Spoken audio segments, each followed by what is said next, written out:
नमस्कार दोस्तों, स्वागत है आपका अपने YouTube channel GK tips by Mehdat Bugalia पर। आज के इस सेशन में अपन जो अयोध्या में राम मंदिर बन रहा है उसके बारे में जो भी करंट अफेयर और स्टैटिक्स जीके के क्वेश्चंस है उन पर अपन चर्चा करेंगे। मंदिर बनने से पहले वहां पर भूमि विवादित क्यों थी, उसके बाद उसके कोर्ट का क्या फैसला आया, मंदिर के आर्किटेक्चर कौन है, कितना खर्च हुआ, कंप्लीट चीजों को अपन डिटेल एनालिसिस के साथ कवर करेंगे। आगामी 2 वर्षों में आप जो भी एग्जाम दोगे इस टॉपिक में से 1 से 2 क्वेश्चन आपको सीधे सीधे देखने को मिलेंगे। इसका कारण है सरकार किसी चीज़ को जितना हाईलाइट या प्रमोट करती है वो एग्जाम में आने की संभावना उतनी ही अधिक रहती है। तो एसएससी जीडी हो या यूपी पुलिस कांस्टेबल हो, अपनी इस क्लास में से आपको 1 से 2 क्वेश्चन सीधा सीधा देखने को मिलेगा। तो आप क्लास को ध्यान से अंत तक देखिएगा। अंत में मैं आपसे कुछ क्वेश्चन पूछूंगा जिनके आंसर आपको कमेंट बॉक्स में देने हैं। अगर आप चैनल पे नए हो तो लाल वाला बटन दबाकर चैनल को सब्सक्राइब कर दो, बेल वाला आइकन प्रेस कर दो, जिससे इस प्रकार की क्लासेस के नोटिफिकेशन आपको मिलते रहेंगे। वीडियो को कर दीजिए लाइक और चलिए आज की क्लास को करते हैं बिना किसी देरी के शुरू। पहला क्वेश्चन क्या है, अयोध्या राम मंदिर के वास्तुकार कौन है? जो अयोध्या में राम मंदिर बना है उसके आर्किटेक्चर कौन है, ये क्वेश्चन इनमें सबसे इंपॉर्टेंट है। तो वो है चंद्रकांत सोमपुरा। चंद्रकांत सोमपुरा अयोध्या राम मंदिर के वास्तुकार है। ये चंद्रकांत सोमपुरा की फोटो है और इनके हाथ में ये पूरा मैप है। अगले क्वेश्चन पे चलते हैं, अयोध्या राम मंदिर का निर्माण किस कंपनी ने किया? जो अयोध्या में राम मंदिर बन रहा है उसका निर्माण किस कंपनी ने किया था? तो एल&टी ने किया था। किसने किया था? एल&टी ने किया था। एल&टी की फुल फॉर्म है Larsen and Toubro. Larsen and Toubro company ने अयोध्या के राम मंदिर का निर्माण किया था। ये एल&टी का लोगो है और लार्सन एंड ट्यूब्रो कंपनी है। अगले क्वेश्चन पे चलते हैं, अयोध्या राम मंदिर की ऊंचाई कितनी है? जो अयोध्या में राम मंदिर बना है उसकी ऊंचाई कितनी है? तो ऊंचाई 161 फीट है। 161 फीट है। और ये मैंने जो फोटो डाली है इसको आपको रटना है क्योंकि इसमें से ही क्वेश्चन आएगा। देखिए ये मंदिर की ऊंचाई है 161 फीट, ठीक है। टोटल मंदिर का एरिया कितना है? 10 एकड़ है। और टेम्पल का टोटल कॉम्प्लेक्स का एरिया कितना है? तो 57 एकड़ है, ठीक है। तो ये दोनों आप अलग अलग याद रखोगे। सामने से मंदिर 16 फीट चौड़ा है, ठीक है। इसके अलावा इस मंदिर को बनते हुए 3 वर्ष हो गए और ये नागर शैली में बना है। मंदिर किस शैली में बना है? नागर शैली में बना है। सबसे इंपॉर्टेंट चीज यही है, इसको 3 स्टार कर लो, 4 स्टार कर लो, इसको अभी याद कर लो कि जो अयोध्या का राम मंदिर है वो नागर शैली का है, ठीक है। इस मंदिर के अंदर 5 गुंबद बने हैं। कितने? 5 गुंबद बने हैं। इनको इसी क्रम में याद करना है। अगली स्लाइड में मैं इनको याद करवाऊंगा, ठीक है।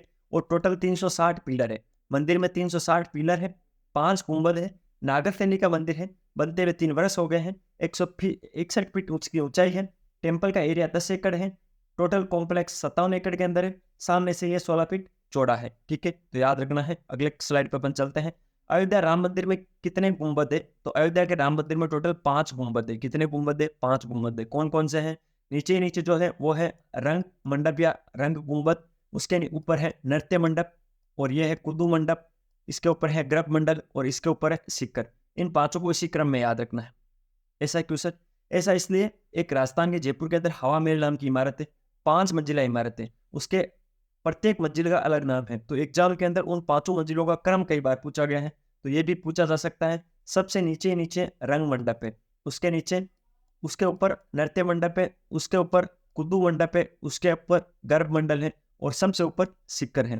तो इन 5 को याद कर लेना, ठीक है। और अयोध्या के राम मंदिर में टोटल 5 गुंबद है। अगले क्वेश्चन पे चलते हैं, अयोध्या राम मंदिर का भूमि पूजन व शिलान्यास कब हुआ था? तो 5 अगस्त 2020 को प्रधानमंत्री नरेंद्र मोदी के द्वारा भूमि पूजन व शिलान्यास किया गया था अयोध्या के राम मंदिर का। ये उस टाइम की फोटो है। यहाँ पर पूजा पाठ चल रहा है, कोविड चल रहा था तो मास्क लगा रखा है मोदी जी ने। अगले क्वेश्चन पे चलते हैं, अयोध्या विवाद कितने एकड़ जमीन पे था? जो अयोध्या के अंदर विवाद चल रहा था वो 2.77 एकड़ जमीन पे चल रहा था। कितने पे चल रहा था? 2.77 एकड़, ठीक है।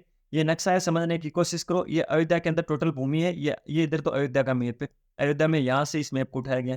इसके अंदर ये जो भूमि है, ठीक है, यहाँ पर रामलला विराजमान है और 1999 के अंदर यहाँ पर शिलान्यास हुआ था। इससे मैंने एक बार मंदिर का शिलान्यास पहले हो चुका है, वो 1999 में हुआ था। और ये 2.77 एकड़ की टोटल जमीन है जो कि विवादित थी, ठीक है। और इस पर 9 नवंबर को फैसला आ गया था। अगले क्वेश्चन पे चलते हैं, अयोध्या विवाद में सुप्रीम कोर्ट ने अपना अंतिम फैसला कब सुनाया था?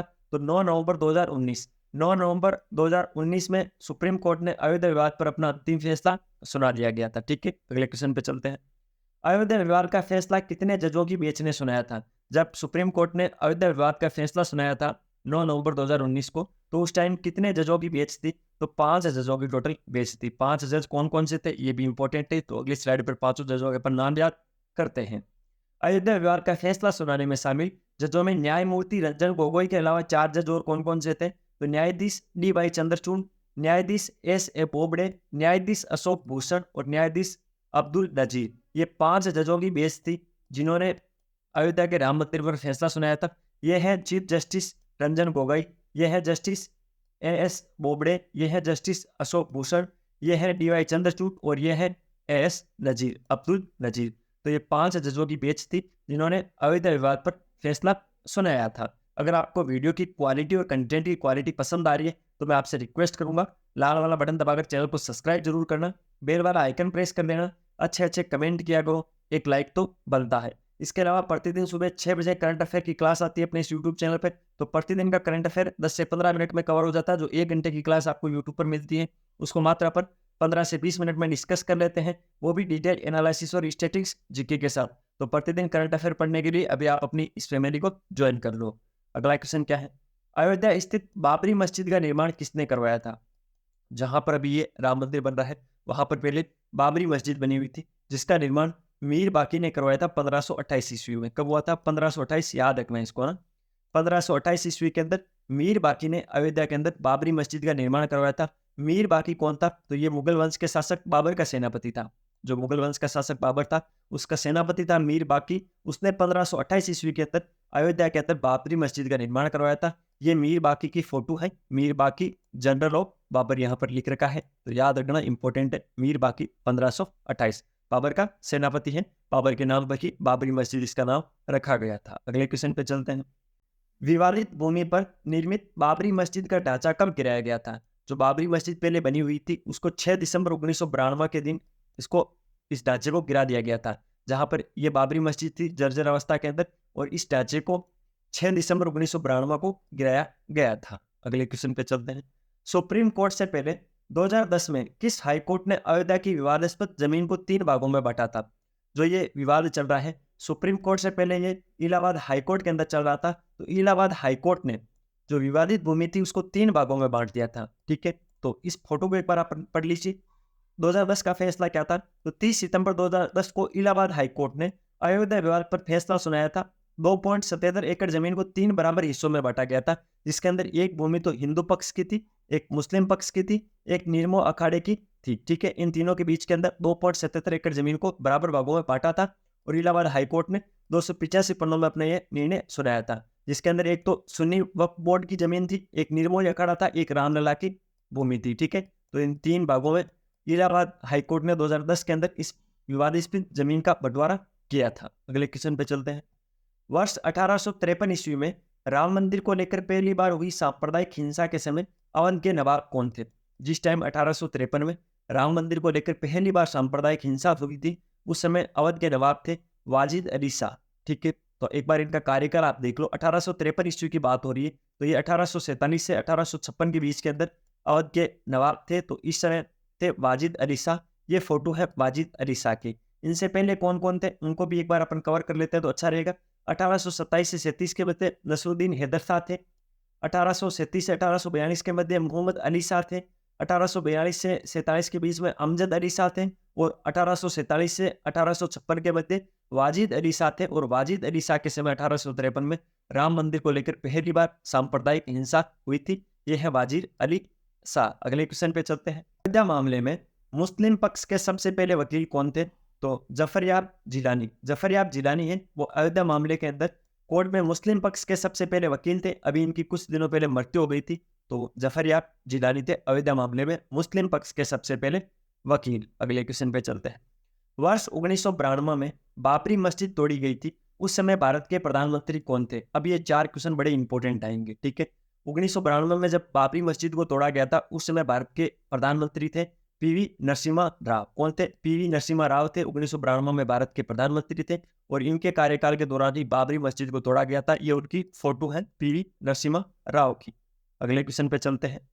वर्ष 1992 में बाबरी मस्जिद तोड़ी गई थी, उस समय भारत के राष्ट्रपति कौन थे? राष्ट्रपति थे शंकर दयाल शर्मा। तो 1992 में जिस वक्त बाबरी मस्जिद को तोड़ा गया उस टाइम प्रधानमंत्री तो थे पीवी नरसिम्हा राव और राष्ट्रपति थे शंकर दयाल शर्मा। ये फोटो है शंकर दयाल शर्मा की। अगले क्वेश्चन पे चलते हैं। वर्ष 1992 में बाबरी मस्जिद जब तोड़ी गई थी उस समय उत्तर प्रदेश के राज्यपाल कौन थे? तो सत्यनारायण रेड्डी। बी सत्यनारायण रेड्डी जो है वो 1992 में यूपी के राज्यपाल थे और उनके कार्यकाल के दौरान बाबरी मस्जिद को तोड़ा गया था। ये है सत्यनारायण रेड्डी की फोटो। अगले क्वेश्चन पे चलते हैं।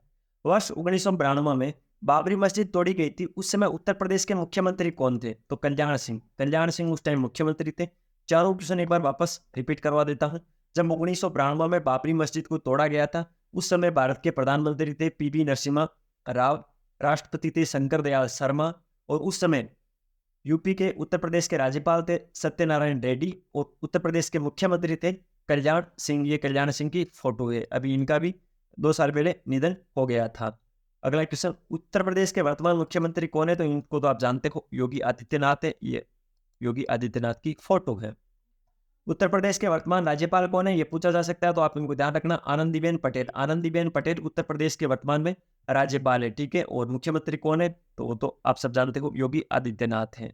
अब कुछ क्वेश्चन है जिनको बिना फोटो के अपन बिना ऑप्शन के कवर करते हैं, ये इंपॉर्टेंट क्वेश्चन है, ठीक है। राम मंदिर का प्रथम बार शिलान्यास कब किया गया था? तो 9 नवंबर 1999 में। मैं क्या बोल रहा हूँ? प्रथम बार। क्वेश्चन में आप देखोगे प्रथम बार, ठीक है। तो जब अभी हुआ था 2020 में, उससे पहले 9 नवंबर 1999 में भी राम मंदिर का शिलान्यास हुआ था। उस समय दलित समुदाय के कामेश्वर चौपाल के द्वारा इनका शिलान्यास किया गया था। अयोध्या राम मंदिर का निर्माण किसके द्वारा कराया गया है? तो श्री राम जन्मभूमि तीर्थ जो ट्रस्ट बना हुआ है, एक ट्रस्ट बनाया गया है, उनके द्वारा इसका निर्माण कराया गया है। अयोध्या विवाद में लगातार कितने दिन तक सुनवाई चली थी? तो लगातार 40 दिन तक अयोध्या मामले में सुनवाई चली थी। अगला क्वेश्चन, अयोध्या राम मंदिर में कितने मंजिल हैं? अयोध्या का जो राम मंदिर है उसके अंदर 3 मंजिलें हैं, इंपॉर्टेंट है। गुंबद कितने हैं? 5 गुंबद है, ठीक है। मंजिल कितनी है? 3 मंजिल है, ठीक है। पिलर कितने हैं? जल्दी से कमेंट बॉक्स में बताओ, मैंने आपको अच्छे से समझा दिया है। कौन सी नदी अयोध्या के इतिहास की साक्षी मानी जाती है? तो सरयू नदी। सरयू नदी के बारे में आप अच्छे से जानते हो, रामायण आपने देखी है तो अच्छे से आप इनको समझते हो। तो अयोध्या के इतिहास की साक्षी मानी जाने वाली नदी है सरयू नदी। अगला क्वेश्चन, श्री राम की जन्मभूमि अयोध्या को पौराणिक काल में किस नाम से जाना जाता था? तो पौराणिक काल में साकेत के नाम से जाना जाता था। यह भी एक इंपॉर्टेंट क्वेश्चन बन सकता है कि श्री राम की जन्मभूमि अयोध्या को पौराणिक काल में किस नाम से जाना जाता है? तो साकेत के नाम से जाना जाता था। अगला क्वेश्चन, वर्ष 2018 से पहले अयोध्या का नाम क्या था? तो फैजाबाद। फैजाबाद वर्ष 2018 से पहले अयोध्या का नाम था, इंपॉर्टेंट है, ध्यान रखना है। 2018 में जब योगी आदित्यनाथ जी आए थे तो उन्होंने 2018 में उत्तर प्रदेश राज्य के मुख्यमंत्री योगी आदित्यनाथ ने फैजाबाद जिले का नाम परिवर्तित करके अयोध्या कर दिया गया था। तो ये भी इंपॉर्टेंट है। नाम परिवर्तन में से क्वेश्चन पूछे भी जाते हैं एग्जाम में, ऐसा नहीं है कि कभी एग्जाम में क्वेश्चन आया नहीं है, कई बार आए हैं अलग अलग नाम, जो इलाहाबाद, प्रयागराज, तो इन नामों के बारे में पूछते तो ये भी पूछा जा सकता है कि वर्ष 2018 से पहले अयोध्या का नाम क्या था? तो फैजाबाद था और फैजाबाद से नाम परिवर्तन करके अयोध्या किया गया है। अयोध्या विवाद के फैसले में मस्जिद के लिए कितनी जमीन दी गई? तो आपको पता होना चाहिए 5 एकड़ जमीन है वो मस्जिद के लिए भी अलॉट कर रखी है। जो अयोध्या विवाद के अंदर जो फैसला आया था उसके अंदर जो 5 एकड़ जमीन है वो मस्जिद के लिए दे रखी है, ठीक है। अगला क्वेश्चन, सुप्रीम कोर्ट ने संविधान के किस अनुच्छेद के तहत अयोध्या की विवादित 2.77 एकड़ जमीन पर मंदिर के लिए केंद्र को ट्रस्ट बनाने एवं मुस्लिमों को 5 एकड़ भूमि मस्जिद निर्माण हेतु आवंटित करने का आदेश दिया है? तो अनुच्छेद 142 के तहत, ठीक है। अनुच्छेद 142 के तहत अयोध्या के अंदर जो 2.77 एकड़ विवादित जमीन थी उस पर मंदिर के लिए केंद्र सरकार को ट्रस्ट बनाने एवं मुस्लिमों को 5 एकड़ भूमि मस्जिद निर्माण हेतु आवंटित करने का आदेश दिया है। और इस क्वेश्चन की जो लैंग्वेज इसको आप रट लेना, क्योंकि जब कोर्ट का फैसला आया था तो कोर्ट का फैसला कुछ इसी प्रकार था। उसके अंदर यही लिख रखा था कि 2.77 एकड़ जमीन पर मंदिर बनाना है और केंद्र सरकार उसके लिए एक ट्रस्ट बनाएगा और जो मुस्लिम है उनके लिए 5 एकड़ भूमि अलग से दी जाएगी जिसमें वो मस्जिद बना सकते हैं। अगला क्वेश्चन, सुप्रीम कोर्ट ने अयोध्या के विवादास्पद जमीन विवाद का फैसला कितने पन्नों में दिया था?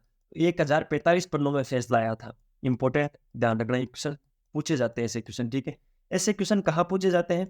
सीधे सीधे 4 ऑप्शन में पूछे जाने की संभावना बहुत कम है, लेकिन अगर मान लो कि आपसे कथन में क्वेश्चन आ जाए तो उसके अंदर कथन 1 सही है, 2 3 सही है, चारों सही है, उसके अंदर ऐसी लाइन डाल देते हैं कई बार। ध्यान रखना है, सुप्रीम कोर्ट ने जो अयोध्या के अंदर विवादास्पद जमीन थी उसके फैसले को 1045 पन्नों के अंदर सुनाया था, ठीक है। अगले क्वेश्चन क्या है? अयोध्या विवाद का फैसला किसके पक्ष में आया था? तो राम जन्मभूमि न्यास के पक्ष में आया था। जो राम जन्मभूमि न्यास है उसके पक्ष के अंदर अयोध्या विवाद का फैसला आया था। अगला क्वेश्चन, सुप्रीम कोर्ट ने अयोध्या के विवादास्पद जमीन के फैसले में किस सरकारी एजेंसी की रिपोर्ट के आधार पर कहा कि बाबरी मस्जिद एक हिंदू ढांचे के स्थान पर बनाई गई थी?